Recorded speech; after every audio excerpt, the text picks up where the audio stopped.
مره كان معانا 3 عملاء في نفس اليوم في نفس الشركه بدون ذكر اسماء مدينه مصر. اول واحد كان عايش بره مصر والسيلز بتاعنا متابع معاه كل التفاصيل لحد ما نزل مصر واستقر على الوحده وعجبته، وقبل ما يمضي العقد بيبص في البيمنت بلان لقى ان السياره 8%. قال انتوا كنت قايلين لي ان السياره موجوده لكن مش قايلين النسبه كام، وطبعا الغلطه من عندنا. وقال بعدها سيبوني افكر، والديل وقف. تاني واحد كان خلاص استقر على كل حاجه وقبل ما يمضي العقد بيبص لقى ان شيك الصيانه قبل الاستلام ب6 شهور. قال لك لا، انا لسه شايف فيديو بيقول ان انا ادفع السياره عند الاستلام. حاولنا نقنعه ان ده مش موجود ودي مش سياسه الشركه، وبرده الديل وقف. تالت واحد بقى كان عنده مبدا ان هو ما بيحطش شيكات خالص، لدرجه ان هو كان واصل انه هيدفع ثمن الوحده كلها كاش. فلما جه بص ان لقى في شيك الصيانه قبلها ب6 شهور، قال لا، لو اديتولي خصم على الصيانه دلوقتي هدفعها كاش واخلص منها، وده طبعا ما كانش يعرف.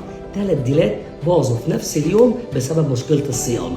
فزي الحمد لله ربنا بيوفقنا في ديلات، في مرات تانية مش بنتوفق في ديلات، بس ربنا ما بيضيعش التعب ده في الهوا، لان قبل الاسبوع ده ما يخلص جالنا حته ديل هحكي لكم عنه بالتفصيل الاسبوع اللي جاي.